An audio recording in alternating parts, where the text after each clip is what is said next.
happy to join with you today in what will go down in history as the greatest demonstration for freedom in the history of our nation.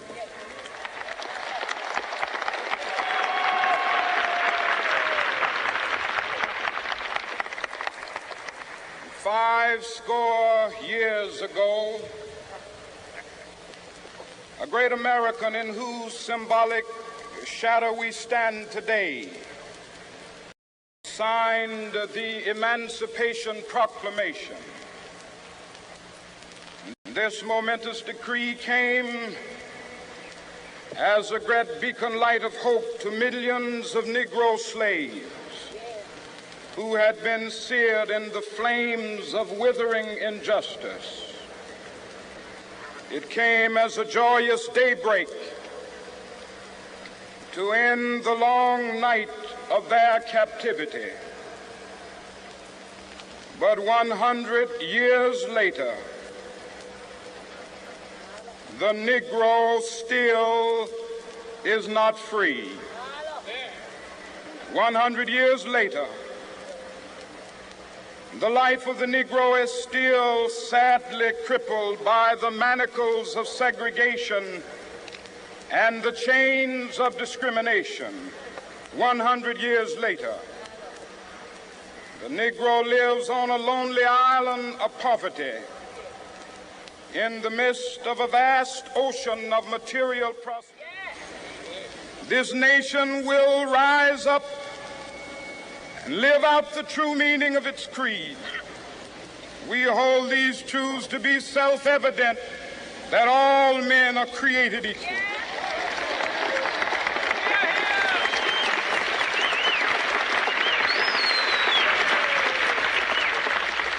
I have a dream that one day on the red hills of Georgia, the sons of former slaves and the sons of former slave owners will be able to sit down together at the table of brotherhood. I have a dream that one day, even the state of Mississippi, a state sweltering with the heat of injustice, sweltering with the heat of oppression, will be transformed into an oasis of freedom and justice. I have a dream that my 4 little children will one day live in a nation where they will not be judged by the color of their skin, but by the content of their character. I have a dream today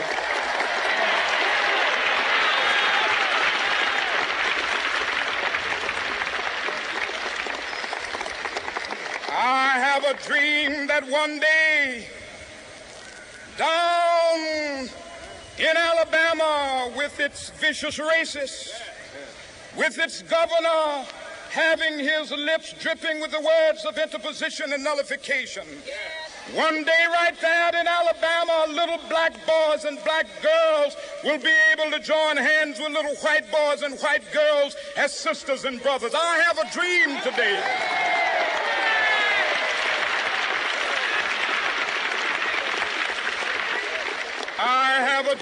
that one day every valley shall be exalted, and every hill and mountain shall be made low. The rough places will be made plain, and the crooked places will be made straight, and the glory of the Lord shall be revealed, and all flesh shall see it together. This is our hope. This is a faith that I go back to the South with. With this faith, we will be able to hew out of the mountain of despair a stone of hope. With this faith, we will be able to transform the jangling discords of our nation into a beautiful symphony of brotherhood. With this faith, we will be able to work together, to pray together, to struggle together, to go to jail together, to stand up for freedom together, knowing that we will be free one day. This will be the day.